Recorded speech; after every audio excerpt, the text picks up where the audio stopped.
Welcome back our channel చిన్నారి నేస్తం. ఈరోజు మనం చిన్నారి నేస్తంలో ఆలు మునక్కాయ కర్రీ ఎలా చేయాలో చూద్దాము.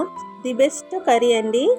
దేంట్లోకైనా బాగుంటుంది. చపాతి, పుల్కాలు, రొట్టెలు, కలర్ రైస్ దేంట్లోకైనా సూపర్ కాంబినేషన్. ఇప్పుడు ఎలా చేయాలో చూద్దాం. ముందుగా స్టవ్ ఆన్ చేసుకొని కడాయి పెట్టుకోవాలి. అందులో కొంచెం ఆయిల్ వేసుకోవాలండి. ఆయిల్ హీట్ కాగానే ఒక లార్జ్ సైజ్ ఆనియన్ తీసుకున్నాను. దాన్ని పెద్ద సైజ్ ముక్కలుగా కోసి అందులో వేసుకోవాలి. ఇందులోకి అల్లం వెల్లుల్లి కూడా వేసుకోవాలి. అలాగే 2 లార్జ్ సైజ్ టమాటాస్ తీసుకున్నాను, ఎందుకంటే ఇందులో కొంచెం పులుపుగా ఉంటేనే బాగుంటుంది కర్రీ. అలాగే 5-6 జీడిపప్పు కూడా తీసుకుని అందులో వేసుకోవాలి. వీటన్నిటిని షాలో ఫ్రై చేసుకోవాలండి. పచ్చివాసన పోయేంత వరకు ఫ్రై చేసుకోవాలి. చివరిగా ఇందులో కొంచెం కొబ్బరి ముక్కలు కూడా వేసుకోవాలి. కొంచెం కలర్ చేంజ్ అయ్యేంత వరకు ఫ్రై చేసుకుంటే సరిపోతుంది. చూడండి, ఈ కలర్ అయితే పర్ఫెక్ట్గా సరిపోతుంది. బాగా ఫ్రై అయినాయి. సో ఇప్పుడు వీటన్నిటిని ఒక ప్లేట్లోకి తీసుకుందాము. ఇవన్నీ చల్లగా అయిన తర్వాత మిక్సీలో వేసుకొని మెత్తగా మిక్స్ చేసుకోవాలి. అదే ప్యాన్లో మళ్ళీ కొంచెం ఆయిల్ వేసుకోవాలి. ఆయిల్ హీట్ కాగానే కొంచెం జీలకర్ర వేసుకోవాలి. సన్నగా కట్ చేసుకున్న ఒక చిన్న ఆనియన్ వేసుకోవాలండి, ఎందుకంటే ఆల్రెడీ ఇందులో ఆనియన్ ఫ్రై చేసి పక్కకు పెట్టాం కాబట్టి ఒక చిన్న ఆనియన్ అయితే సరిపోతుంది. అలాగే 2 పచ్చిమిర్చి కట్ చేసుకొని వేసుకోవాలి.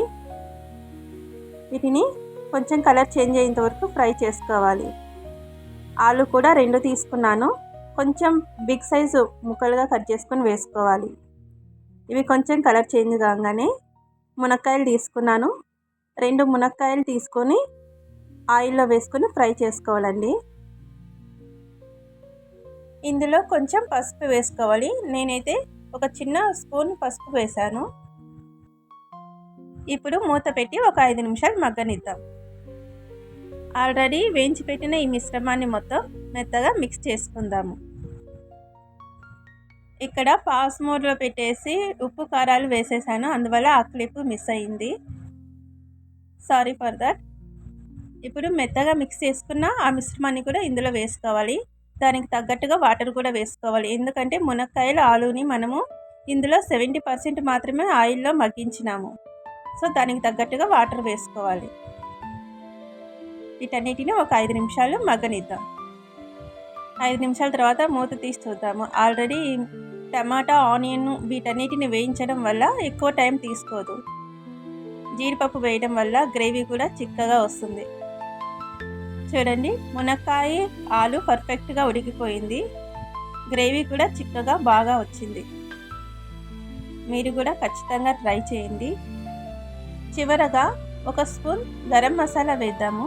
దీనివల్ల స్మెల్, టేస్ట్ మరింత బాగుంటుంది.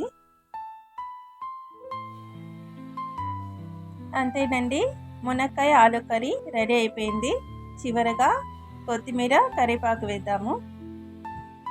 Vegetable pulao, khichdi, colour rice, రోటీ, చపాతి ఇలా వేటిలోకైనా సూపర్ కాంబినేషన్ అండి.